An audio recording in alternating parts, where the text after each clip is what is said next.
बताइए भला, क्या दुनिया की सुपर पावर को डर लग सकता है? क्या वाकई ईरान ने ट्रंप की हत्या की फुल प्रूफ प्लानिंग कर ली थी, या ये एक प्रोपेगेंडा है जो वेस्टर्न मीडिया हमेशा से चलाता रहा है? ईरान से छिपकर ट्रंप ने अपना विमान बदला था। क्या इससे पहले भी अमेरिकी राष्ट्रपति इस तरह से बचते रहे हैं, या सिक्योरिटी का प्रोटोकॉल ही ऐसा है? नमस्कार, मैं ललित प्रजापति। ऊंची दुकान, फीका पकवान, या गरजने वाले बादल बरसते नहीं, या फिर बड़ी बड़ी डींग हाँकना, गाल बजाना, शेखी बघारना, अपने मुंह मियाँ मिट्ठू बनना, आसमान के तारे तोड़ना और ज़मीन आसमान के कुलाबे मिला लेना, बस इतना जान लीजिए कि बात ट्रंप की शुरू हो चुकी है। एक नई रिपोर्ट में दावा है कि अमेरिकी राष्ट्रपति भी कम बयान बहादुर नहीं है।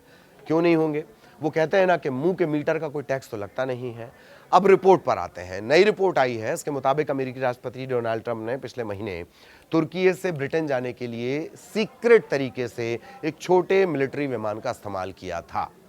वॉशिंगटन पोस्ट की रिपोर्ट यह दावा करती है कि ईरान से ट्रंप की हत्या की धमकी मिलने के बाद, इस तरह के इनपुट मिलने के बाद, उनकी यात्रा का जो पूरा प्लान था उसे अचानक से बदलना पड़ा।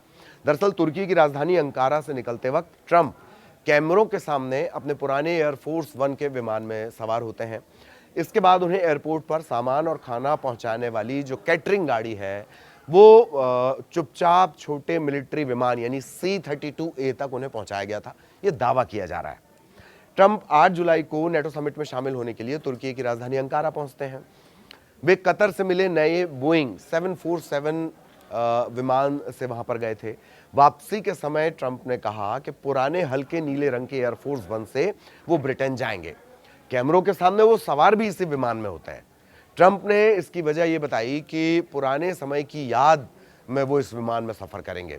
वैसे नया कतर वाला विमान भी ब्रिटेन के जो RAF मिल्डन एयरबेस है वहां तक पहुंचा था। मतलब विमान सारे पहुंचे थे वहीं तक। ट्रंप किस में थे ये अब पता चला है। वॉशिंगटन पोस्ट ये दावा कर रही है कि ट्रंप के पुराने एयरफोर्स वन में चढ़ने के कुछ देर बाद एक कैटरिंग गाड़ी वहां पर पहुंचती है। ऐसी गाड़ियां आमतौर पर विमान में खाना और जरूरी सामान पहुंचाने के लिए इस्तेमाल होती हैं। रिपोर्ट यह दावा कर रही है कि इसी गाड़ी से ट्रंप को चुपचाप एयरपोर्ट पर खड़े एक छोटे मिलिट्री विमान C-32A तक ले जाया गया। यहां बोइंग 757 का ये मिलिट्री विमान है, ऐसा दावा किया गया। रिपोर्ट यह भी कहती है कि जो वीडियो उसे मिला है उसमें कैटरिंग गाड़ी को पुराने एयरफोर्स वन के पास से निकलकर छोटे विमान की तरफ जाते देखा गया है। इसके बाद C-32A ट्रंप को लेकर ब्रिटेन के लिए रवाना हो जाता है। अच्छा, मीडिया को भी इस बात की भनक नहीं लगी थी कि ट्रंप दूसरे विमान में है। पुराने एयरफोर्स वन का जो विमान था उसमें बैठे पत्रकारों को लगा कि ट्रंप भी शायद इसी बयान में सफर कर रहे हैं। रिपोर्ट के मुताबिक व्हाइट हाउस के कुछ कर्मचारियों को भी असली प्लान की जानकारी नहीं लग पाई। उड़ान के दौरान पत्रकारों को अपनी खिड़कियों के शेड नीचे रखने के लिए कहा गया, यानी वो बाहर नहीं देख सकते हैं। ऐसी सावधानी आमतौर पर तब बरती जाती है जब विमान किसी खतरे वाले इलाके से गुजर रहा हो। आप अगर बैठे रहते हैं तो ज़रूर जो क्रू होता है वो आकर आपसे कहता है कि आप ये विंडो ओपन करिए, स्पेशली लैंडिंग और टेक ऑफ के वक्त। लेकिन खास सिक्योरिटी रीज़न की वजह से पत्रकारों को कहा गया कि वो आपको खिड़कियां बंद रखनी। बाद में पत्रकारों ने पूछा कि खिड़कियों के शेड बंद रखने को क्यों कहा गया था, तो ट्रंप ने कहा कि शायद हम एक खतरनाक फ्लाइट पर थे। ट्रंप को लेकर छोटा जो C-32A विमान है वो रात करीब 10:30 बजे ब्रिटेन के RAF मिल्डन हॉल एयरबेस पर पहुंचा और इसके कुछ मिनट बाद वहां पर पुराना एयरफोर्स वन भी पहुंच जाता है। इसी विमान में पत्रकार सवार थे। हालांकि यह साफ नहीं है कि C-32A से उतरने के बाद ट्रंप पुराने एयरफोर्स वन तक पहुंचे कैसे। ट्रंप के साथ यात्रा कर रहे पत्रकारों के मुताबिक वो रात 10:56 यानी करीब 11 बजे पुराने एयरफोर्स वन की सीढ़ियों से नीचे उतरते नजर आए।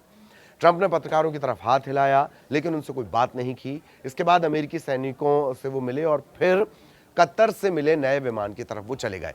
अच्छा, एक बात और है कि इस तरह का जो तरीका वो पहले भी अपनाया जा चुका है। राष्ट्रपति को बचाने के लिए, खतरे से बचाने के लिए उन्हें छिपाने का ये तरीका, और ये पुराना है। साल 2000 का एक मिसाल दे देते हैं आपको। राष्ट्रपति बिल क्लिंटन पाकिस्तान गए थे, तब उन्हें एक ऐसे सरकारी विमान से भेजा गया था जिस पर राष्ट्रपति के विमान की कोई पहचान नहीं थी। वहीं उनका जो असली एयरफोर्स वन है वो दूसरे रास्ते से भेजा गया था ताकि लोगों को पता ना चले कि राष्ट्रपति हैं किस विमान में। इसे गुमराह करने वाली टेक्निक कहा जाता है। ट्रंप जिस बोइंग 747-8 विमान से तुर्की पहुंचे थे वो कतर के शाही परिवार ने उन्हें पिछले साल ही गिफ्ट किया था। अमेरिकी defence company L3 Harris technologies ने इसे राष्ट्रपति के सफर के लिए खास तौर पर तैयार किया है। पहली बार ट्रंप ने इसका इस्तेमाल 1 जुलाई को नॉर्थ डकोटा जाने के लिए किया था। कुछ दिन बाद वे इसी विमान से अपनी पहली विदेश यात्रा पर तुर्की भी पहुंचे थे। हालांकि इस विमान की सुरक्षा को लेकर सवाल खड़े हो रहे हैं। अमेरिकी मीडिया का दावा यह है कि पुरानी एयरफोर्स वन में राष्ट्रपति को हमले से बचाने के लिए बहुत सारे सुरक्षा इंतजाम थे जो कतर से मिले विमान में है नहीं, उसकी जो कैपेसिटी है वो अलग है। हालांकि व्हाइट हाउस के कम्युनिकेशन डायरेक्टर का ये कहना है कि इस विमान में ट्रंप और उसके साथ मौजूद लोगों के सुरक्षा के लिए चूंकि इंतजाम कम थे, यही वजह है कि आखिरी वक्त पर यह तब्दीली की गई। अमेरिका के कई दुश्मन ट्रंप को निशाना बनाना चाहते हैं और इसीलिए उनकी सुरक्षा के लिए हर बार एक अलग प्रोटोकॉल अपनाया जाता है। यानी व्हाइट हाउस ने यह नहीं माना कि विमान में सुरक्षा में कोई कमी थी, उसका यह दावा है कि ट्रंप की सुरक्षा के लिए जरूरत पड़ने पर अलग अलग तरीके अपनाए जा सकते हैं। पेंटागन यानी अमेरिकी रक्षा विभाग ने इस मामले पर तुरंत कोई जवाब दिया नहीं। वैसे भी उनसे सही शॉर्ट जवाब की जो उम्मीद है वो बेमानी होती है, लेकिन इतना तय है कि सैनिकों के दम पर युद्ध के उन्माद में चूर लोगों को भी अपने जीवन के लिए डर लगता है। वीडियो देखने के लिए धन्यवाद। नमस्कार।